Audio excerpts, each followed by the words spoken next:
செல்வி, என்னம்மா இது? சாமிய மனசார வேண்டிக்குவேன்னு பார்த்தா இப்படி சின்ன குழந்தை மாதிரி அழுதுட்டு இருக்க. ஏய், எதுக்கு இப்படி அழுதுட்டு இருக்க? எனக்கு தைரியம் சொன்னவளே நீதான். நீயே இப்படி நம்பிக்கை இல்லாம அழுதுட்டு இருந்தா எப்படி? இல்லம்மா, காலையில கூட நம்ம வக்கீல் சாருக்கு போன் பண்ணி பார்த்தேன். கடைசி வரைக்கும் என்னால அவர்கிட்ட பேசவே முடியல. அந்த மாயா வேற பலாத்காரம் அது இதுன்னு கோர்ட்டே நம்புற மாதிரி போய் சொல்லிருக்கா. எனக்கு ரொம்ப பயமா இருக்குமா. செல்வி கண்ணே, இந்த சாமியே நேர்ல வந்த மாதிரி நமக்காக வாதாடுறதுக்கு பெரிய வக்கீலே வந்திருக்காருமா. நம்பிக்கையை இழந்துடாதுடா. அவர் எது பண்ணாலும் அதுல ஒரு அர்த்தம் இருக்குன்னு நினைச்சுக்கோமா. அல்லாத செல்வி, இப்படி ஒரு வக்கீல் கிடைப்பாரு நம்ம எல்லாம் நினைச்சோமா? எல்லாமே நல்லபடியா நடக்கும். கோர்ட் ஆரம்பிக்கிறதுக்கு முன்னாடி நம்ம வக்கீல் சாரை பார்க்க முடியுமா? அவர்கிட்ட எப்படியாச்சும் பேசணுமாமா? அதுக்கு அவசியமே இல்லை செல்வி. இப்பதான் அவங்க ஜூனியர் வக்கீலை பார்த்து பேசிட்டு வரேன். சார் எப்பவுமே ஒரு கேஸ்ல எதிர்கட்சியில் இருக்கிறவங்கள தான் நிறைய பேச விடுவாராம். அவங்க சொல்ற பொய் பித்தலாட்டம் எல்லாத்தையும் பொறுமையா எழுதி வச்சுட்டு அப்புறமா அவங்கள லெஃப்ட் ரைட்டுன்னு வெளுத்து வாங்கிடுவாராம். உண்மையாலுமே அவர் பெரிய ஆள் தான் செல்வி. நமக்கு தான் அவரை பத்தி தெரியல. நீ வேணா பாரு, இன்னைக்கு அந்த மாயா, அவங்க அம்மா, அந்த வெள்ளதாடிக்காரன் எல்லாருமே கோர்ட்ல தலை குனிஞ்சு நிக்க போறாங்க. சந்தோஷ் இன்னைக்கே வெளியே வந்துருவா பாரு. செல்வி, சந்தோஷ் செல்வி. சந்தோஷ்,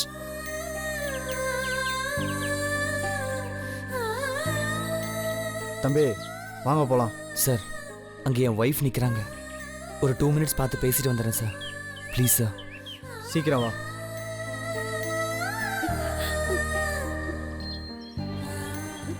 சந்தோஷ். செல்வி, ஏன் அழுகிற? எனக்கு ஒன்றும் இல்லை, நான் நல்லா தான் இருக்கேன். பொய் சொல்லாத சந்தோஷ். உன் மனசுக்குள்ள எவ்வளவு வலி வேதனை இருக்கும்னு எனக்கு நல்லா தெரியும். ஆனா நீ கவலைப்படாத சந்தோஷ், நான் இருக்கேன். என் உயிரை கொடுத்தாவது உன்னை நான் வெளியே கொண்டு வருவேன். அழாத செல்வி. எப்பா போலாம் வா. சார், கொஞ்ச நேரம் சார். அவரு சாமி கூப்பிட்டதும் அதுக்கப்புறம் கோர்ட்டு கூட்டிட்டு போங்க சார், ப்ளீஸ். சீக்கிரமா, டைம் ஆயிருச்சு. சந்தோஷ், சாமி கிட்ட நல்லா வேண்டிக்கோ சந்தோஷ்.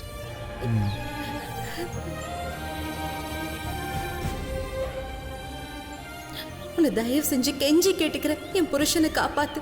அவர் இந்த கேஸ்ல இருந்து விடுதலை செய். கெட்டவங்களை அழிச்சு நல்லவங்களை வாழவை.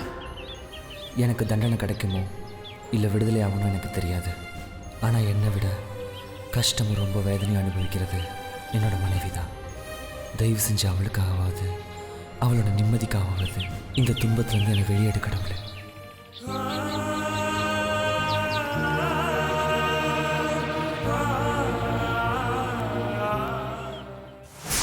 குடும்பமே நின்னு சாமி கிட்ட வேண்டுறீங்களா? வேண்டுங்க, நல்லா வேண்டுங்க. சட்டம் பெருசா இல்ல சாமி பெருசான்னு கூடிய சீக்கிரம் பார்க்கலாம்.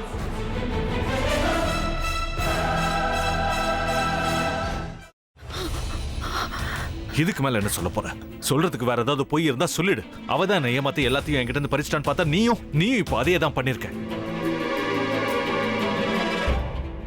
ஏன் ஆலியா, ஏன் இப்படி பண்ண? இந்த உலகத்துல பாட்டிக்கு அப்புறம் நான் யார் மேலேயாவது உயிரையே வச்சிருக்கேன்னா அது ஊ மேலதான் உனக்கு தெரியாதா? ஏன் இப்படி பண்ண ஆலியா? உனக்கு காசு பணம் அவ்வளவு முக்கியமா போயிடுச்சு. அதுக்காக நம்ம உறவை கூட மறந்துடுவியா?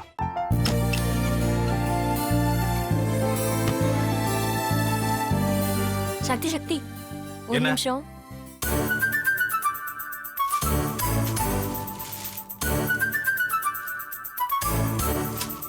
இந்தாங்க. என்ன இது? உங்களுக்கு பிடிச்ச பிராண்ட் செப்பல். இது என்ன, நான் தலையில வச்சுட்டு தூங்கணுமா? சரி, அதை விடுங்க. இங்க பாத்தீங்களா, டைம் பீஸ். இதோட அலாரம்க்கு தான் நீங்க டெய்லி எந்திரிக்கணும். அதெல்லாம் என் மொபைல்ல இருக்கு. முத்து, முத்து, என்னடி இவன் முத்துன்னு ஒருத்திய உருவாக்கி விட்டா? செல்வியை மறப்பான்னு பார்த்தா எப்ப பார்த்தாலும் முத்து முத்துன்னு கூப்பிட்டு இருக்கான். முத்துவை கூப்பிட மட்டுமா செய்யறான்? முத்துவை வச்சு என்னென்னமோ செய்யறான். நாம தான் இழிச்சவாய் மாதிரி வேடிக்கை பார்த்துட்டு இருக்கோம். என்ன முறைச்சு என்ன பிரயோஜனமாயா? உனக்கு வேற குரல் போயிடுச்சு. அடுத்து அவ செல்வியை கூப்பிட்டானா என்ன பண்ண போற? உன்னுடைய விருப்பப்படியே நீ ராமநாத வீட்டு மருமகளா வாழ போற. கண்டிப்பா என்னுடைய ஸ்தானத்திலிருந்து அவன் உன்னை நல்லா பார்த்துக்குவான் அம்மா. டேய், அவரை பத்தி தான் உனக்கு தெரியும்ல. அவர் எந்த முடிவு எடுத்தாலும் அதான் ஃபைனல். நம்ம அப்பா வேணுமா வேணாமாங்கிறத நீயே முடிவு பண்ணிக்கோ. வாடா.